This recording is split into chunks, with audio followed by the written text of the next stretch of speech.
Hey, what's up, everybody? Good morning. This is Remedy Israel. Today, well, we're going to be talking about something very, very different than a lot of other things that I was talking about before. This today is going to be based on clouds, specifically cumulonimbus and the sky. I don't know about y'all, but I love my sky. I love my sky to death.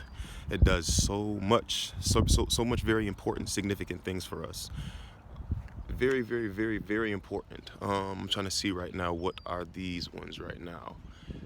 Definitely a lot of cumulonimbus, and cumulonimbus basically, it basically means the cumulus part basically means that it just keeps on growing and keeps on growing and keeps on growing, keeps on expanding, expanding, expanding, expanding. As if you look at the cumulonimbus clouds, you can see they keep going and they stretch the longest, especially vertically.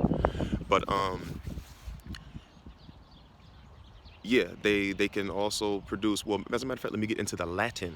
Um, Now, this is basically about the sky and the clouds. Now, in Latin, caelum is sky, but for the Greek, it's orenos. I like the Greek a little better, but I love Latin too. So this is going to be about the sky, aka Latin. In the Latin, caelum, and in the Greek, orenos. So the sky is very, very, very important because that is where the clouds accumulate. That's where they come into being. That's where they are born in. And specifically the cumulonimbus, they start and are formed at basically 20,000 feet in the air. That's where they form and condense and come together. But this is basically about the significance of the sky. We have a somewhat shadowy or cloudy relationship with our clouds and with our sky. We just look at them, oh, it's a cloudy day. We don't never look at it like, oh, the sky is basically concentrating clouds together to make rain for our plants and animals and fruits and vegetables. We don't look at it like that. That's why I said I love my sky. I love it to death. It does so many very important things for us.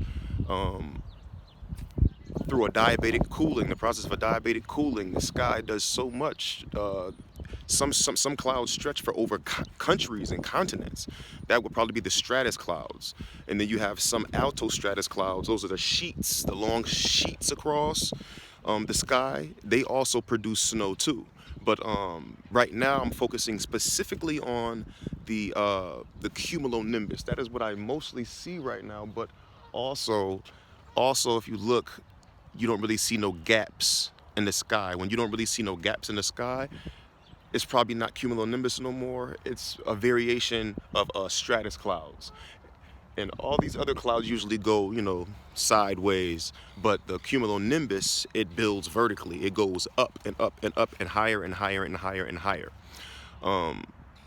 Cumulonimbus clouds are associated with all types of weather. I mean, hail, heavy rain, snow. They can even produce tornadoes. If you have enough of cumulonimbus clouds, they can condense them or concentrate themselves into something called a supercell, which is a mini tornado or hurricane mini tornado or something like that. But the sky is very important for maintaining the condition that the world is in. It's funny that it's like we're stuck in a world of water because under us is water and above us is clouds, still water.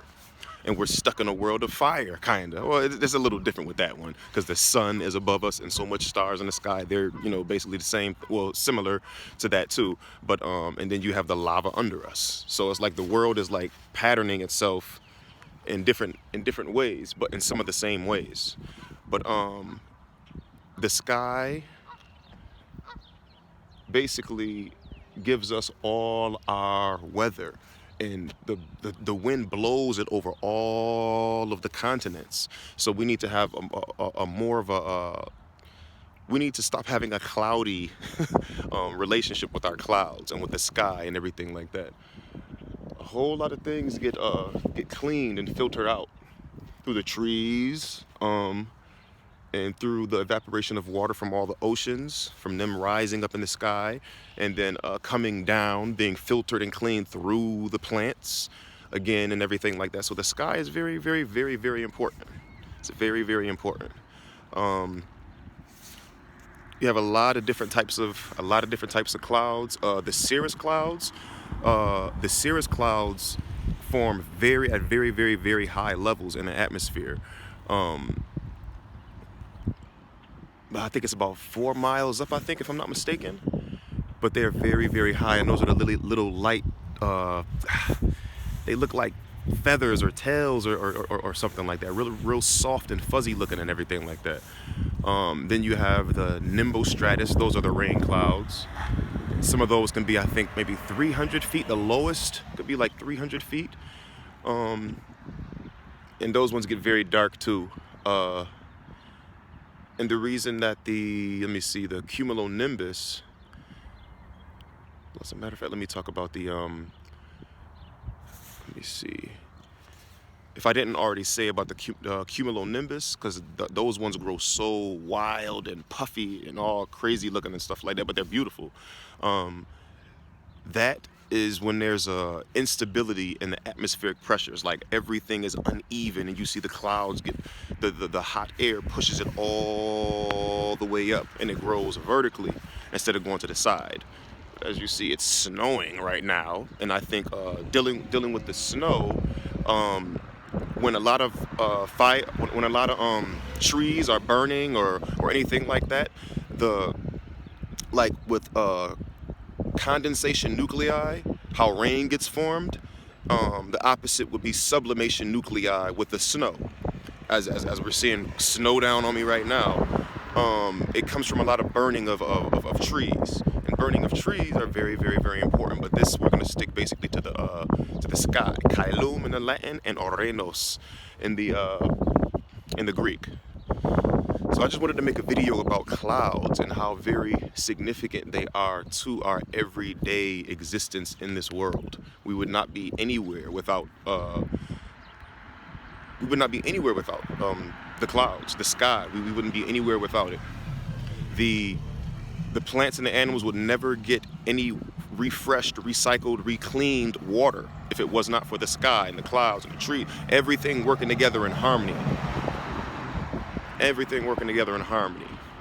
Not in a dissonance, not in a chaotic coming together all crazy and stuff like that, but a more of an orderly fashion. So this was about skies, or clouds specifically, and clouds. The sky and the clouds, basically, and how important the sky is for us. So let's change our views on how we look at our relationship with clouds and with the sky and everything like that. It's very, very, very important. Only thing with that, though, since I'm talking about the sky, there's a whole bunch of toxic chemicals in the sky too, which is why I'm glad that we have the trees in the sky and the wind to blow everything and try to thin everything out and clean everything out, all the toxic chemicals. And I mean, we have, I forgot how much trees in this world. I knew the number, the estimate that they give you, but oh my God, my hand is freezing. But I had to come out here and make a video for the sky because I love my sky. But y'all have a beautiful day. Learn to love your sky, because I know I love mine. Peace and love.